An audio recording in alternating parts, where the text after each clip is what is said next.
Hello guys, good morning. So welcome to my channel. तर आज मी explore करणार आहे लोहगड फोर्ट. सो मी आज ट्रॅव्हल केले ट्रेनने. मळवली स्टेशनला उतरलो आणि इथून निघालो आहे चालत. सो बघूया, जर काय भेटलं तर ठीक आहे, नाही तर चालतच जावं लागेल आपल्याला. तर गाईज, जर तुम्ही माझा भाज्या केव्सचा ब्लॉग बघितला असेल तर तुम्हाला आठवत असेल की आपण याच साईडला आलो होतो. तर तुम्हाला एकदा लोकेशन दाखवतो मी ती. आय होप की तुम्हाला आठवत असेल.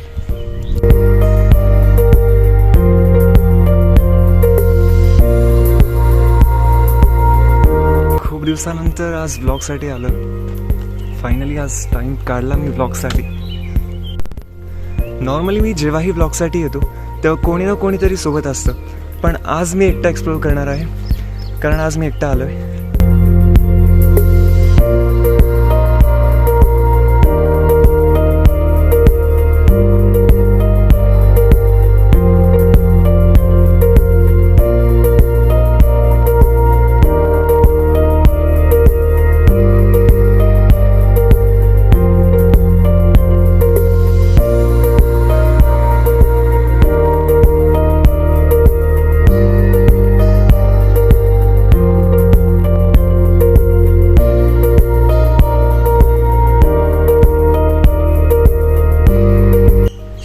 थोड्या वेळ चालल्यानंतर मला एक दादा मिळाले, ज्यांनी मला लिफ्ट दिली आणि त्यांनी मला गडाच्या खूप जवळपास सोडलं आहे. तर इथून बाय वॉक गेलो तरी पण आपण काही मिनिटात पोहोचून जाऊ. तर चला.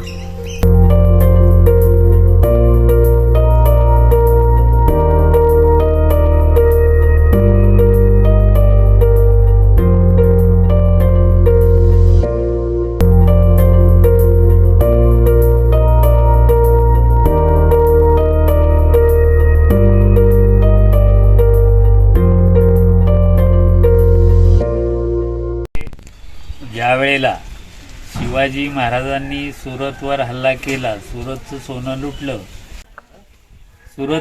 लुटलं, सेफ्टी जागा म्हणून शिवाजी महाराजांचा सवंगडी नेताजी पालकर याच्या साहाय्याने सेफ्टी जागा म्हणून लोहगडवर आणून ठेवलं. गडाचं स्ट्रक्चर विंचवाच्या आकारामध्ये. जिथे महाराजांनी सुरतचं सोनं ठेवलं ते विंचवाचं तोंड एवढं मोठं आहे की हजारो लोक रेस्ट करतील. सगळ्यात अगोदर लोमेश ऋषींची ती तपचार्याची गुफा, सोनं ठेवायला 4 ते 5 रूम, अंडरग्राऊंड भुयारी मार्ग. म्हणून महाराजांनी सोनं ठेवलं, लक्ष्मी ठेवली म्हणून विंचवाच्या तोंडाला लक्ष्मी केव्हा असं नेमप्लेट लावलं. अच्छा, बरोबर. हे गडाचं मेन वैशिष्ट्य. मग पुढे विंचवाच्या पोटामध्ये जायचे. पोटामध्ये पेशवेकालीन पाण्याची कुंड आणि मंदिर, महादेवाचं मंदिर, हनुमानजीचं मंदिर, पिराचं मंदिर म्हणजे दर्गा, आणि पेशवेकालीन नाना फडणीसांनी बांधलेले ट्रँगल मधले तलाव म्हणजे अष्टकोनी 16 कोनी. हा विंचवाच्या पोटात लावतो. पुढे विंचवाच्या शेपटावर जायचं. शेपटाचा वापर महाराजांनी कशाला केला? जो कोण कैदी कर्मचारी चुकीचं काम करेल, डोळ्यावर पट्टी मारून त्याला धक्का मारून त्याला पनिशमेंट द्यायची, म्हणजे त्यावेळीचा कडेलोट. हा गड 7th सेंचुरी मध्ये सातवाहन कालामधला आहे, म्हणजे शक्यतो चालुक्यकालीन. म्हणून अतिशय मजबूत आणि बळकट असा हा गड आहे. बरोबर. या गडाला 5 दरवाजे आहेत, म्हणजे 5 बुरुज आहेत. गणेश दरवाजा, चोर दरवाजा, महादरवाजा, नारायण दरवाजा आणि हनुमान दरवाजा, असे 5 गेट आहेत त्याला निगराणी करते. या गडाच्या भोवती 4 गड आहेत: विसापूर, तुंग, तिकोना, कोराईगड. त्याच्या सेंटरला लोहगड, 4ही गडापेक्षा हायटेड. त्यावेळेला तुम्हाला आजूबाजूच्या गडावर संदेश, मेसेज, सिग्नल देण्याकरता तुमच्याकडे फोन होते का? नव्हते. म्हणून महाराजांनी सिग्नल देण्याकरता, मशालीवर इशारे पोहोचवण्याकरता निगराणी कक्ष म्हणून या गडाला चॉईस केलं. अच्छा. एवढे बोलून मी 2 शब्द थांबवू. थँक्यू सो मच काका, खूप छान माहिती दिली तुम्ही. थँक्यू. तर खूप छान अशी माहिती काकांकडून मिळाली. आणि इकडे येताना थोडं सावध राहा. जे पॅकेट्स असतात, माकडं कधी पण हातातून हिसकून घेऊ शकतात. सो इकडे खूप माकडं दिसतात मला. तर इथे येण्यासाठी तिकीट काढावं लागतं. 25 रुपीज फॉर इंडियन सिटिझन्स आणि फॉरेनर्ससाठी आय गेस 300 रुपीज आहे.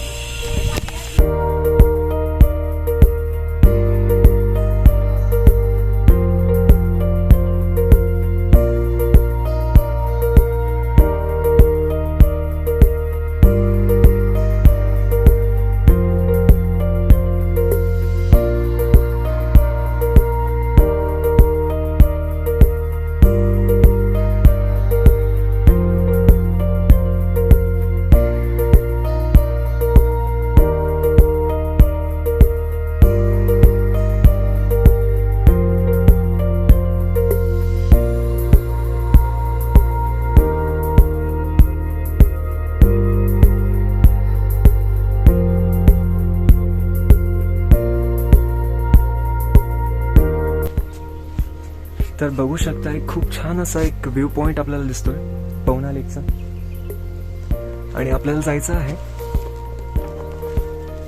तो आहे गडाचा टॉप, तिथे आपण जाणार आहोत. तर चला.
तर हा आहे गणेश दरवाजा, जो पहिला दरवाजा आपण बघितला गडाचा.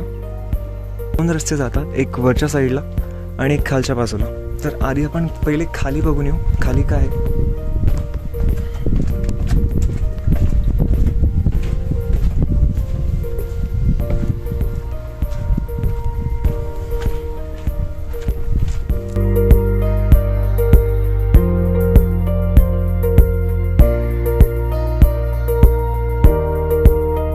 तर बघू शकता हा आहे आपल्या गडाचा टॉप, तिथेच आपण जाणार आहोत. तर इथे 2 रस्ते दिसतात, एक इकडे समोर आणि एक खाली रस्ता.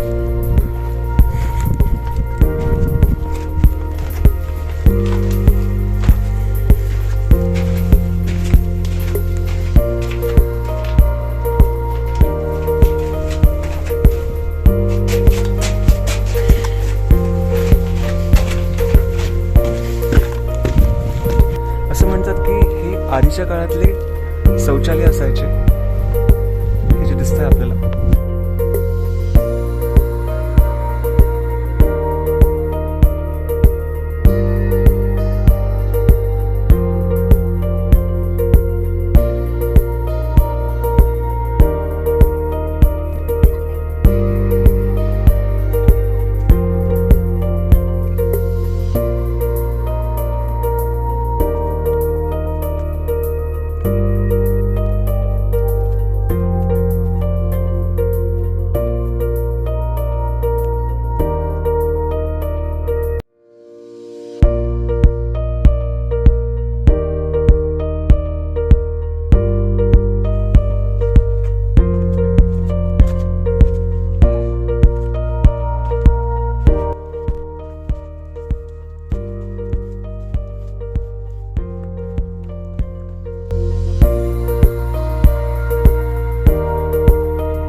तर ऑलमोस्ट आपण सगळंच कवर केलं आहे.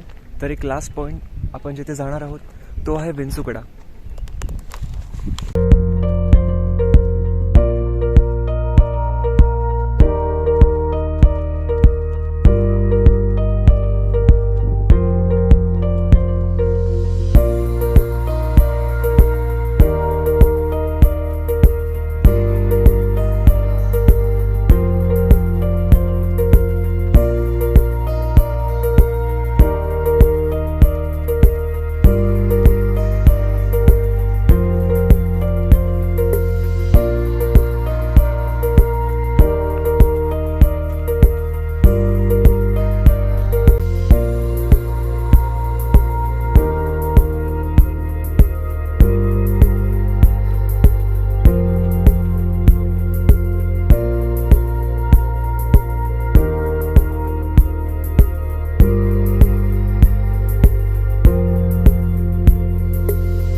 आय थिंक आपण ऑलमोस्ट सगळेच पॉईंट्स कवर केलेत. So that's it for the video. If you like the video don't forget to like and subscribe. Thank you. आणि हां, लाईक, कमेंट आणि शेअर करायला विसरू नका. थँक्यू.